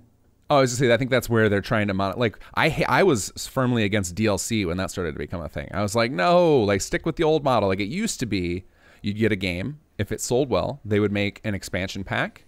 And then if that sold well, they might make a second expansion pack. And that was it. And then like there weren't these little micro bits of content, because like if you combine all of the content that gets released as DLC and compare it to some of the old school expansions, they don't come close to the amount of content. So they're already like, even from that model, they're charging us way more money for additional units versus the modern for me, DLC and I think the DLC that they should have been releasing with Fallout 4 should have been expansion pack size. Now, Far Harbor, I think, was. Yeah, Far Harbor definitely was. Nuka World was close. It was a little bit. It was a little bit loose in some of the content, but then some of the other stuff they released, yeah. I mean, it comes down to microtransactions. It comes down to I want companies like Bethesda to make stuff that I would call transactions, like you said, expansion pack size DLC, not microtransaction size DLC, because microtransaction size DLC is, I think, not good value for the consumer. You only have to look at the Creation Club, which is microtransactions. You look at, say, how much, I mean, I don't know what it is now, but like you got like a power armor set for $4 or a weapon for $3. And you say to yourself, okay, well, if it's $3 for one weapon, Far Harbor had, was it 25? It had a bunch of new weapons. Right. It had a bunch of new power armor sets. It also had a bunch of new enemies with new animations. And it had a bunch of new buildings and a whole new world space. And it had a bunch of quests and voice acting. It had so many more things. Was each of those worth $3? Does that mean Far Harbor should have been selling for, $3,500 a time? There's a discrepancy between the value of the thing they sell on the Creation Club and the value of the stuff they sell themselves.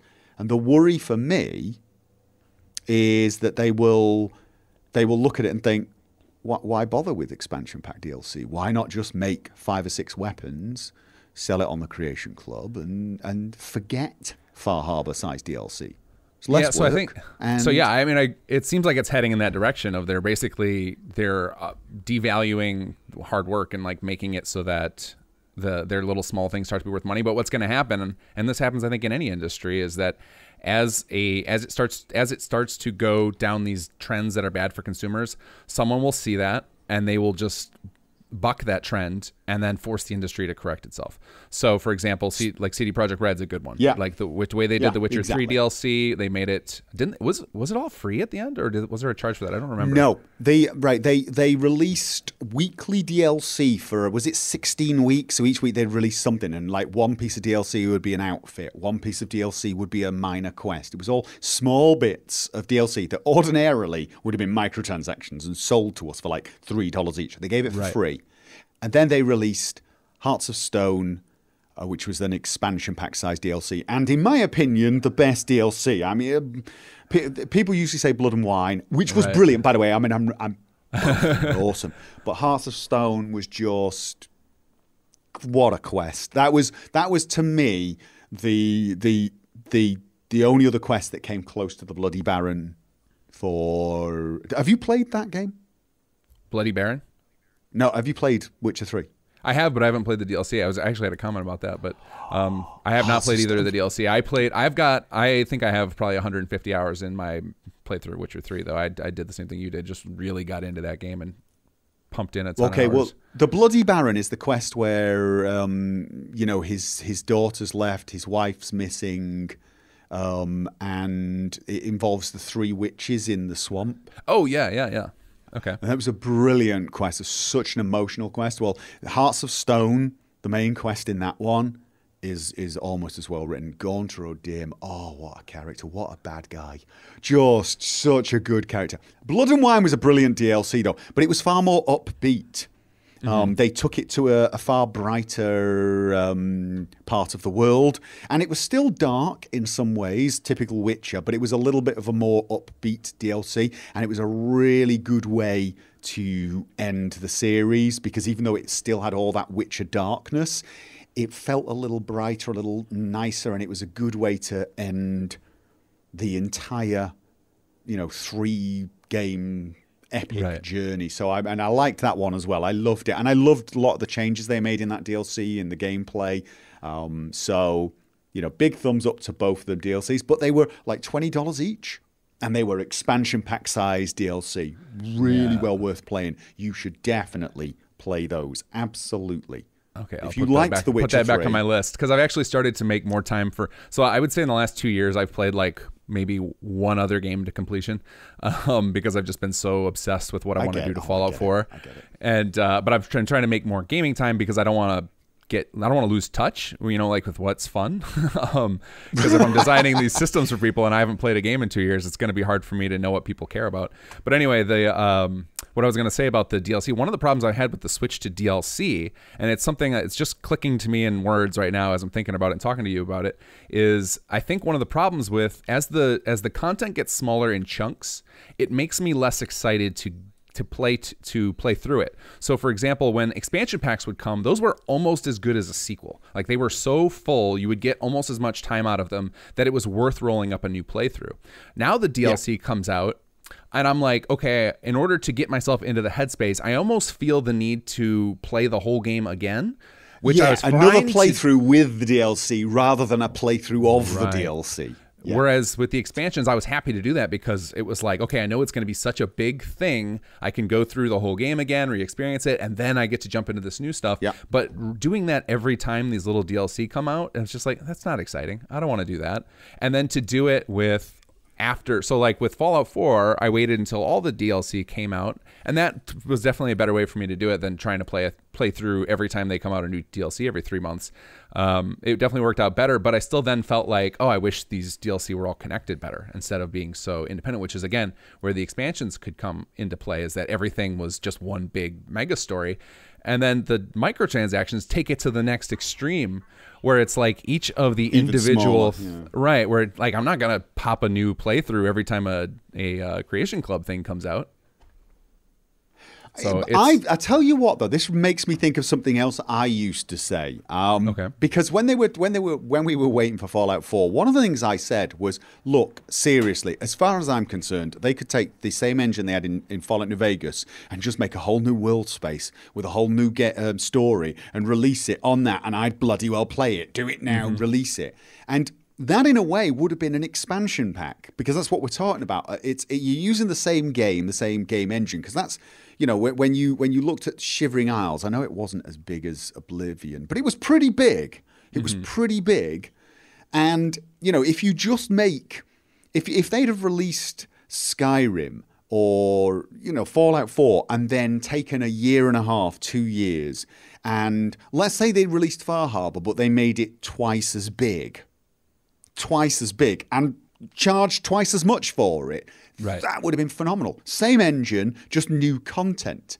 And rather than just selling us piecemeal content, I think I totally agree with you on that. I think I would rather have the game come out and then a year and a half later the expansion pack, and it be almost as big as the original game. Just have it massive. Either extend the world space you've got or take you to a new world space. But that's kind of what Blood and Wine does. Hearts of Stone is in the same world space as the main Witcher game. And it's I have a feeling it may have originally been a quest that was intended to be in the main game. Because one of the characters gets introduced very early on in the original game, so they may have taken it out and sold it as a DLC. Which, for some game, I'm not saying they did that. I'm just saying they might have. I'm not totally sure, but it's set in the same land, and for any other company that would probably have raised some eyebrows. But Witcher 3 had so much bloody content in the they could do it. But Blood and Wine is a whole new land. And that, to me, is the hallmark of expansion packs, usually. A whole new world space to sort of interact in. So, yeah, I'd love that. I mean, I would have accepted that even from Fallout 4. In fact, maybe even especially from Fallout 4, because I think we were all hoping for it. I think they did a good job on Far Harbor. I think we were all hoping for it, because that's what happened in the Fallout 3 cycle. You said they took Obsidian, they said, here, look, we've already done the engine work. You've got the gameplay handled, because that's the thing is with these development of games, especially like Bethesda, where they design, not only do they design a new world and story each time, but also they seem to heavily redo all of their mechanics. It's not like a Call of Duty thing where the mechanics are almost identical each game. Then they'll add some new flair to it, maybe some new weapons. This is they're almost reinventing. They'd reinvent the whole skill system each time, and so they're doing a lot of work. So if they wanted to then take that and then just build a new world, new story, then they could take the same amount of resources and time, or half of that even, like they did with New Vegas, and build us a whole new world to play in. And then it's essentially like, we get all excited when these mega mods actually release because it's so rare. So if the company itself was doing it, we assume that the quality level is going to be magnitudes higher. When you have a full staff working full time on something professionally, it's going to be better than, the small team of scrappy volunteers doing it after work every day. So like I would 100% have, I'd be on board. I would have paid more for Far Harbor as it is, but then if they were like, if that was their focus and we knew like that's going to be, it might be the only big thing that comes out after Fallout 4, we're going to be even more excited about it and be more willing to pay a higher price for it. Or if like 76, instead of it being this strange experiment, if they had just said, here's this giant $40 or expansion, we're going to even call it an expansion, and it's using the same engine with a little bit of improvements, but it's a whole new world set in West Virginia, like I would have eaten that right up. Marketing 76 as a DLC, as an optional DLC, would have been 1,000 times wiser decision. It would have been, but that's like a whole different conversation. I'll tell you what though, what you just described there was kind of what I said the Creation Club should have been. When they first announced the Creation Club, one of the things I said is we're going to have to wait and see what sort of content it contains.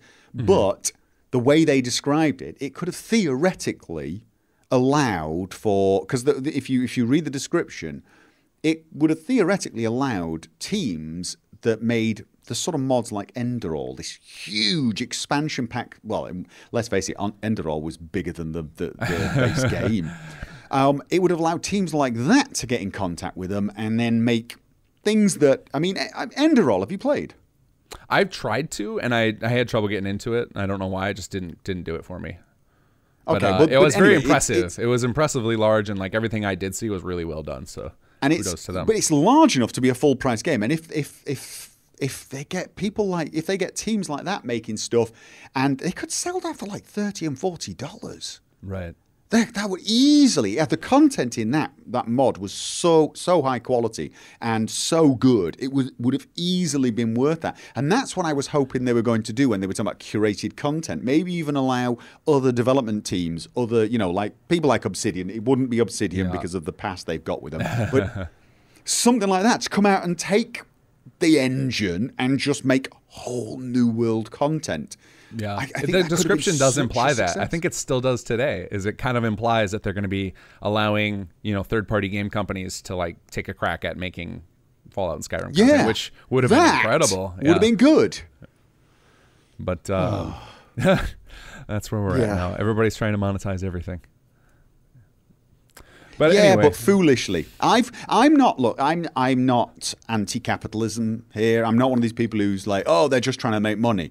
I'm all for them trying to make money. But when you do things that actually destroy the goodwill of your community, you're going to make less money long term. Yeah, I agree with you. I am a big pro-capitalist. I mean, I run my own operation here, so I'm very pro-capitalist. But I would love to see them, focusing on stuff that we want to see. And I think, like I said, I think CG Projekt Red and companies like that are they're gonna be the solution, because this happens in any industry. Is people get too stagnant. It's like I don't know if this happened where you're at, but in the U.S., like the taxi industry became too complacent, and then Uber and Lyft just tossed them aside and now have largely replaced them.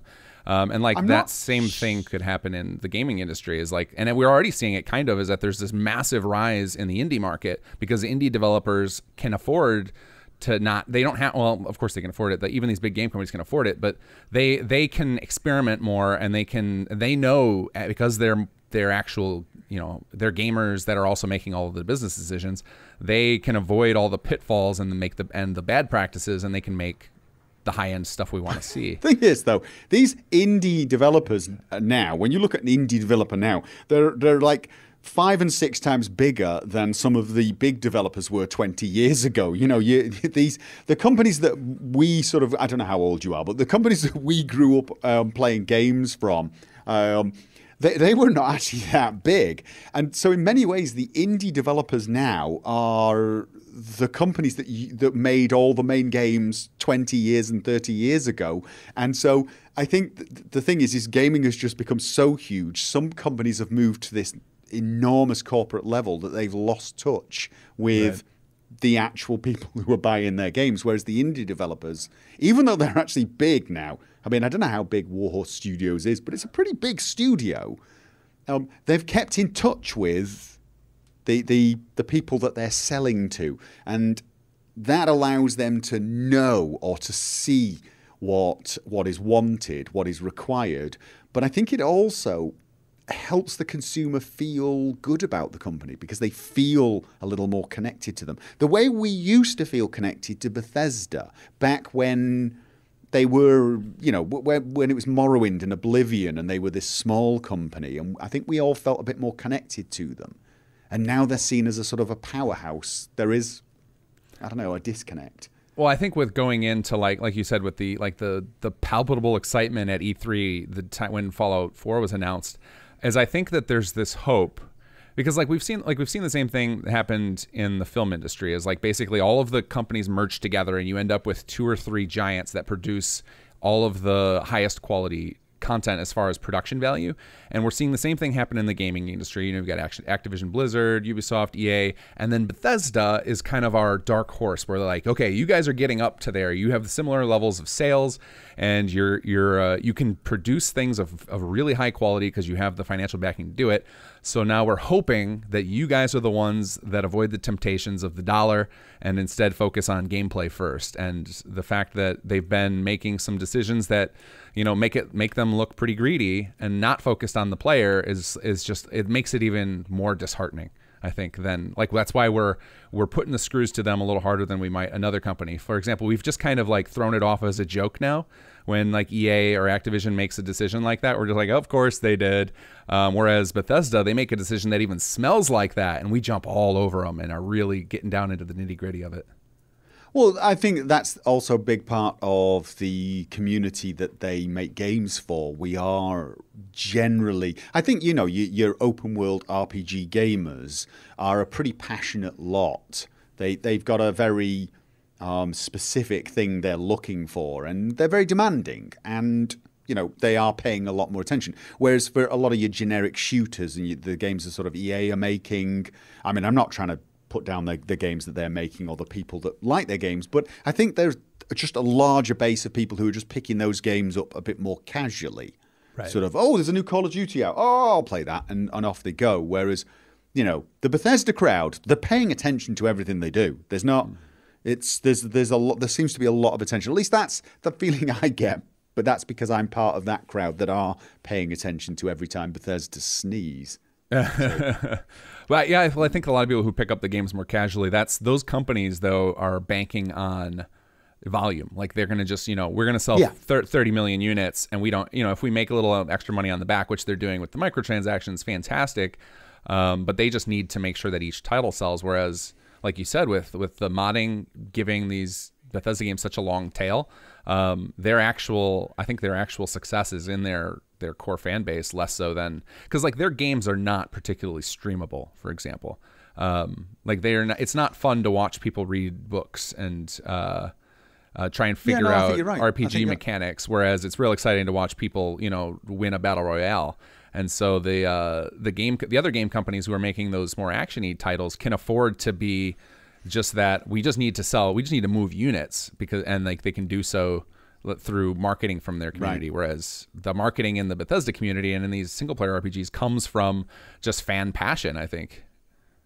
Yeah, fan passion, but also I think that we want to know the developers share that passion. And, when you're looking at EA and all the developers that are working for them, you sort of know there's a disconnect between the people who are making the business decisions and the people who are making the game, the people who probably have some sort of passion for it.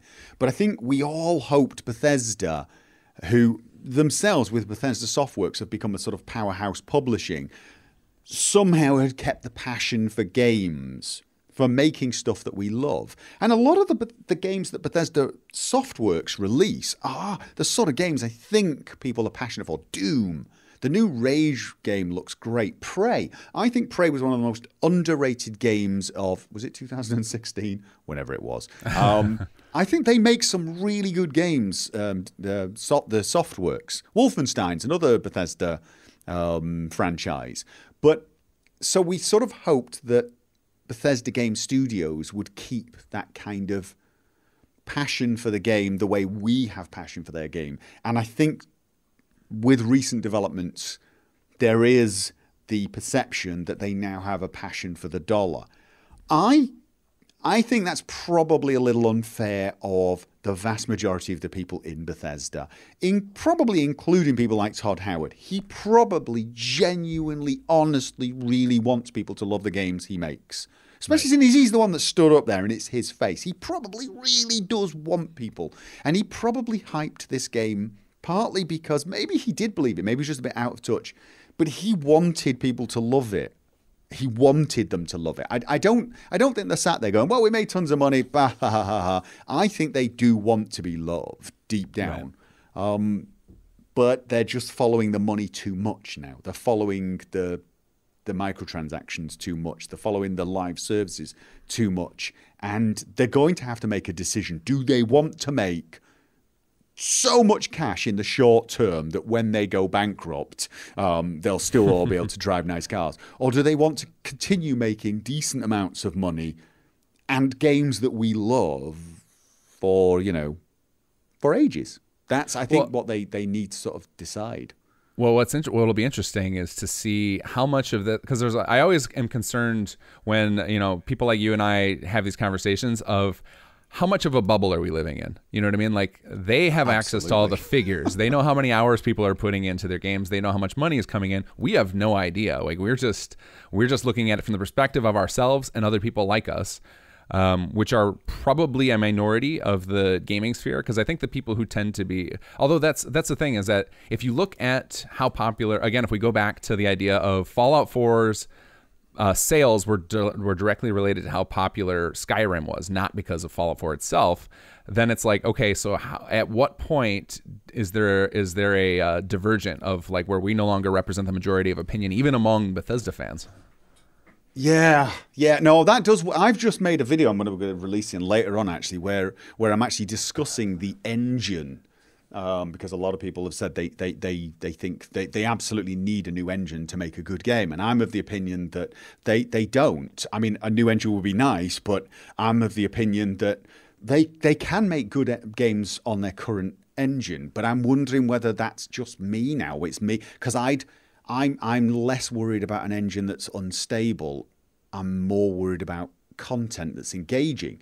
Mm-hmm. Am I out of touch? Is that just not where we're at now? Do people not care as much about the content as they do performance and that sort of thing? I mean, I just don't know anymore. Perhaps because for me, honestly, if Obsidian had come out and said, right, we've got a new game, it's New Vegas 2, and hey, you know what? We're even using the old engine, I'd still be buying that game. Oh yeah. So I sort of am of the opinion that the engine is secondary to the content.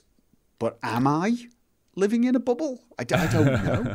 Yeah, it's hard to say now because it's so easy to create yourself an echo chamber with the internet. Like there's so many people out there. You can like, no matter how small your passion is, you can find a fairly large group out there that will share it, and then you can just kind of all talk each other in circles. And that's one of the strikes against the social media movement. But anyway, that's going down a whole different rabbit hole. So let's end this on something positive. Are you excited for whatever the hell Obsidian's going to announce tomorrow?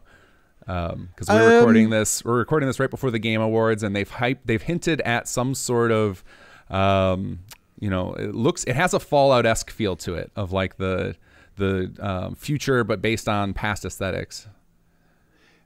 Shall we say mildly excited? I'm one of these people that's honestly got so little time and so many things he wants to play that I'm almost sort of like wishing there would be a sort of a little period now where nothing comes out. Because I know I've got Metro Exodus coming out next year. Oh, that looks so good.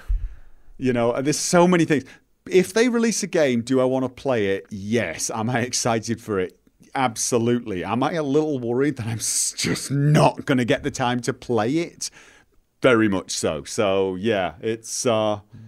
What a good problem to have, though. Like, think about when we were gaming 25 years ago, like how you would play through everything that comes out and be like, "Come on, give me more." And now it's like, "Oh, I am only going to get to play about 20% of what comes out, if that." 20. Yeah. You said you wanted to end on something positive. Then that is actually a good subject. We have been talking about all the ways Bethesda are sort of like heading in the wrong path today, maybe, and the negatives. And we've talked about EA and how there's negatives there. And there is a common sort of meme going out there that gaming is in a terrible state. And the truth of the matter is, gaming is in the best state it's ever been. There are like 1,000 times more games coming out per year than there were 20 years ago. Yes, we tend to focus on the ones that have had disasters because that's just kind of what makes the news. That's what gets the views. But there are still hundreds of games going to come out in what remains of this year that you will not have time to play and that would be brilliant. If I could give people advice, I'd say, if you don't like the look of Fallout 76 and it's not looking like it's your kind of game, I get it. Go find something else and play it. There's so many other things that would just suit you so much better.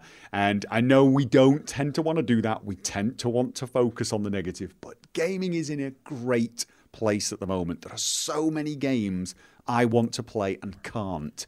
And as you said, back in the day, I used to be able to play every game that came out on a certain platform. I could not do that now. Yeah, if not I a chance in hell. myself 1,000 times. Right, that's a good place to be. Yeah. All right, so let's give players. So you've played a lot of different games in the last couple of months. Over my life. Well, and just recently, like you went from a lot of like you were heavily into like watching your channel develop. Like you were very, very Bethesda focused, and now I've watched you play all sorts of different stuff. If you were going to give a recommendation to somebody who's like, you know what, I need a break from Bethesda games. I love them to death, but I want another experience. What would you, of any of the ones that maybe things we haven't even talked about yet, but what would you recommend out of all the ones you've played in say the last year? What do you recommend people go give a stab to? Kingdom Come Deliverance, hands down, no nonsense. Yeah, it's difficult. It depends who you are. If you're old school RPG, Kingdom Come Deliverance.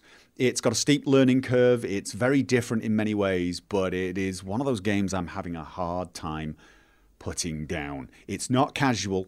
It does require some concentration, but if you like RPGs, if you like all that goes with that, with the inventory management and sharpening your sword and even having to do things like wash your bloody clothes, all right, and it actually having an effect in game that you can see and other people will notice. Kingdom Come Deliverance. It's a really unique experience, and I'm enjoying it more than I imagined. Awesome. Well, I definitely need to give that a try. It looked really cool watching you play a few bits of it, but like you said, it's hard to find the time to pick out what to play next. It's a time-consuming one. Be warned. Yeah. It's a long playthrough. It's a slow burn game. It is slow burn game, but I'm loving it.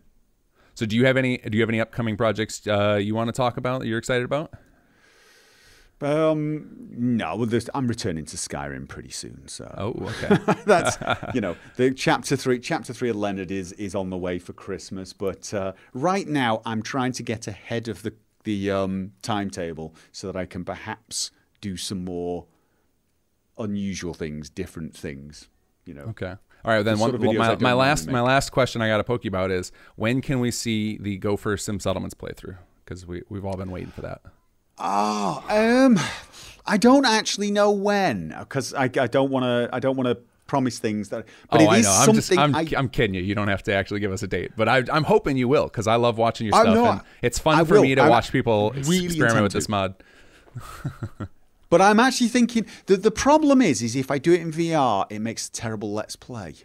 Right. So I've been trying to figure that out.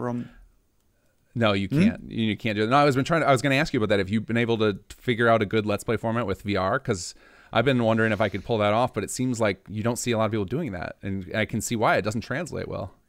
It translates terribly because it's like you've got a camera attached to your head rather than your hands, and you don't realize how much your head moves, especially when you talk. If you think of your Vive, it sits on your cheeks. Right. When you talk, your cheeks move, your eyes move, and the headset jiggles, and it makes the camera unbearable to watch. So it's not. Maybe the other thing is, I was thinking of doing a Brotherhood VR playthrough, and I wanted to do Vertibird VR. Okay. So maybe I'll do a normal playthrough with the Minutemen, and I figured the Minutemen was the way to go if I wanted to do sim settlements, because it definitely very feels settlement heavy. So I may actually do that then. I may one day do a return to Fallout 4 and make it a heavily sim settlement based one, because you've got a lot of things you've added. Oh my God, the content depth we have now is crazy. Like now we've got quests, we've got NPCs, we've got, like, you can pick the settlements you don't want and just have them build themselves. Like, it's the amount of content that the team has put together is staggering to me. Like, I'm very humbled that I'm able to do all of this. So it would be a Let's Play sim settlement where I occasionally do a little bit on the side to get resources. Basically, yeah. Yeah, I'm okay with that. I actually liked the settlement building side of this game. I know it got mixed reception, and I know it really was quite basic compared to what you guys have created. But I always liked the sim settlement side. I'm quite happy spending hours doing that sort of thing. And I think with sim settlements, and you do the management side of it, the cities thing. How much do you manage with the cities, or like the city blueprints? Do you just leave them, or do you still tweak them? You can do as much as you want. Like, we've got now just tons of options. So if you want it to be completely autonomous, they'll build themselves from 0 to 100. If you want to provide them the supplies, you can do that. If you want to have to build them extra defenses, you can do that.